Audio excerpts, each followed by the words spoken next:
শিকার কোথায়? আজকে কোনো শিকার পাইনি মা, তাই খালি হাতেই চলে আসতে হলো। জঙ্গলে এত পশু থাকতেও কোনো শিকার পেলি না? নাকি শিকার করা বাদ দিয়ে অন্য কোথাও গিয়েছিলি? কি যে বলো মা, শিকার করা বাদ দিয়ে কোথায় যাব? শিকার করতেই গিয়েছিলাম, কিন্তু এক আজব প্রাণী দেখে শিকারের কথাই ভুলে গিয়েছিলাম আমি। আজব প্রাণী? তা কি আজব প্রাণী দেখেছিস? সাদা হরিণ, একদম সাদা ফকফকে। দেখে মনে হচ্ছিল ওই হরিণের গা থেকে আলো ঝরে ঝরে পড়ছিল। সে কি রে, এমন হরিণ কি কখনো হয়?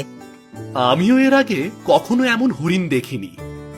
আমি যখন প্রথম দেখেছিলাম তখন তো বিশ্বাসই করতে পারছিলাম না। তা অমন হরিণ পেয়ে ছেড়ে দিয়ে আসলি কেন? শিকার করে আনলেই তো পারতিস।